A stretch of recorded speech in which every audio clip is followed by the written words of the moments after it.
आउज़ बिल्लाहि मिनश शैतानिर रजीम बिस्मिल्लाहिर्रहमानिर्रहीम। अस्सलाम वालेकुम स्टूडेंट्स, कैसे हैं सब? उम्मीद करती हूँ सब ठीक होंगे, खैरियत से होंगे, खुश होंगे। बच्चों, आज हम अपना इस्लामियत का काम स्टार्ट करेंगे। उन्वान है इस्लामी ख़ुव्वत, सफ़ा नंबर है 71 और 72। ओके बच्चों, हमने जो हाफ़ रीडिंग थी वो हमने कर ली हुई थी। अब सेकेंड हाफ़ जो है मैं करवा रही हूँ आपको रीडिंग, ठीक है? मेरे साथ सुने सब बच्चे। चलें स्टार्ट करते हैं। इस्लामी ख़ुव्वत की अहमियत क्या है, ठीक है? ख़ुव्वत एक ऐसी नेमत है जिसे सारी दुनिया की दौलत खर्च करके भी हासिल नहीं किया जा सकता। ये एक ऐसा जज्बा बच्चों, ये कुदरती तौर पे है, ठीक है, हर इंसान के अंदर। अगर हम कहेंगे इसको पैसे देकर किसी से ख़रीद लें तो ये ऐसा मुमकिन नहीं है, मगर इस्लाम की बदौलत अल्लाह ताला ने मुसलमानों को इससे नवाज रखा है। अल्लाह ताला का फरमान है, ये सिर्फ़ और सिर्फ अल्लाह ताला ने इस्लाम की बदौलत मुसलमानों को ये जो है वो जज्बा अता किया है, ठीक है? अब अल्लाह ताला ने क्या फरमाया, तर्जुमा है, और उनके दिलों में उल्फत पैदा कर दी। अगर तुम सब कुछ खर्च कर देते जो ज़मीन में है तो उनके दिलों में उल्फत पैदा ना कर सकते, लेकिन अल्लाह ताला ने उनके दरमियान मोहब्बत पैदा की। बेशक वो गालिब हिकमत वाला है, ठीक है बच्चों? इस आयत में अल्लाह ताला ने ये फरमाया है कि जो अल्लाह ताला की तरफ से हमारे दिल में मोहब्बत होती है ना, वो अगर हम किसी से कहें ना कि दौलत ले लो और तुम अपने दिल में जो है हमारे लिए मोहब्बत का जज्बा रख लो, ऐसा पॉसिबल नहीं हो सकता। ये कुदरती जज्बा है और ये किसी दौलत से हासिल नहीं कर सकते हैं हम, ठीक है? बेशक अल्लाह ताला हर चीज़ पर कुदरत रखने वाला है। अख़ुवत के रिश्ते ने उम्मत मुसलमा में इत्तेहाद पैदा कर दिया है। पूरी उम्मत मुसलमा का एक कलमा पढ़ना, बाजमात नमाज अदा करना, रमज़ानुल मुबारक के रोज़े रखना और साल में एक बार हज करना मिल्लत इस्लामिया के इत्तेहाद की वाज़ेह मिसालें हैं। देखें बच्चों, अब इसकी जो नज़र आने वाली मिसालें हैं उनमें सबसे बढ़कर जो है, एक तो हम कलमा पढ़ते हैं, ठीक है, और दूसरे नंबर पे हम जब मस्जिद में देखते हैं नमाज बाजमात जब अदा की जा रही होती है, इट मीन्स के सब एक जगह पर मुत्तहिद हैं, ठीक है। उसके बाद है रमज़ान मुबारक के रोज़े भी रखते हैं, ठीक है। वो कोई ये नहीं कर सकता कि हम रमज़ान के रोज़े जो है वो अगले शवाल में रख लें, ऐसा नहीं हो सकता।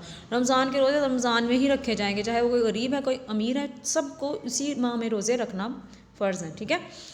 उसके बाद हज है। हज एक ऐसा है कि तब भी जो है वो तमाम उम्मत जो है वो एक जगह इकट्ठी होती है, ठीक है। इससे पता लगता है कि सब एक लड़ी में पिरोए हुए हैं, ठीक है। उनके इत्तेहाद का जो है वो वाज़ह सबूत है ये सारी मिसालें। कुरान मजीद ने हमें ये बताया है कि अगर तुम में इत्तेहाद नहीं होगा तो तुम कमज़ोर पड़ जाओगे और दुश्मन के मुकाबले में तुम्हारे कदम उखड़ जाएंगे, ठीक है। तो इस तरह से होगा कि अगर हम इकट्ठे नहीं रहेंगे तो फिर हम किसी का मुकाबला नहीं कर सकते हैं, ना दुश्मनों का, ठीक है।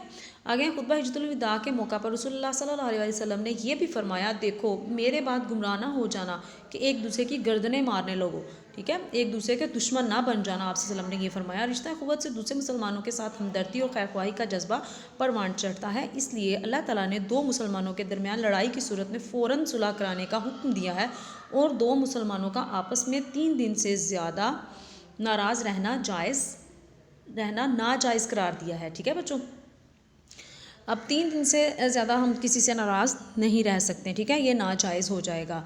ये एक अख़ुवत की बहुत अच्छी मिसाल है, ठीक है। आगे हम देखते हैं कि अख़ुवत के फ़वाइद क्या क्या मिलते हैं, ठीक है। नंबर 1 पर है, अख़ुवत उम्मत मुसलमा में इत्तेहाद मिली और इत्तफ़ाक़ की अलामत है, ठीक है, इससे इत्तफ़ाक़ बढ़ता है। नंबर 2 पे है, इस्लामी ख़ुव्वत मुसलमानों के दरमियान इसार और कुर्बानी का जज्बा उजागर करती है। हम एक दूसरे के लिए जान भी कुर्बान करने के लिए तैयार हो जाते हैं, ठीक है, इस जज्बे के तहत। नंबर 3 पे है, रिश्ता ख़ुव्वत से एक दूसरे की खैरख्वाही का जज्बा पैदा होता है, एक दूसरे की मदद करने का जज्बा पैदा होता है। नंबर 4 पे है, रिश्ता ख़ुव्वत से दूसरे मुसलमान की इज़्ज़त तक तकरीम होती है, ठीक है, दूसरे की हम रिस्पेक्ट करते हैं, इससे ये ज़ाहिर होता है। नंबर 5 पर है, एक मुसलमान अपने दूसरे मुसलमान भाई के दुख सुख में शरीक होता है और उसके साथ हमदर्दी का इजहार करता है, जिससे बाहमी मोहब्बत में इजाफा होता है, ठीक है।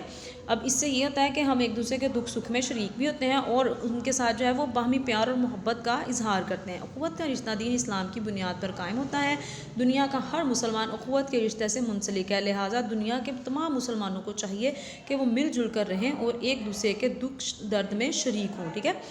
इसलिए हमें चाहिए बच्चों कि हम जो है वो एक दूसरे के दुख दर्द में शरीक हों, चाहे वो हम उसको जानते हैं या नहीं जानते हैं, ठीक है बच्चों। ये तो थी अख़ुवत के बारे में हमारा लेसन था, ठीक है, रीडिंग थी आपकी। आपने अब ये घर पे करनी है अच्छे तरीके से रीडिंग खुद भी, ठीक है, और बस आपका आज का घर का काम भी यही है। ओके बच्चों, गुड बाय, टेक केयर, अल्लाह हाफिज़।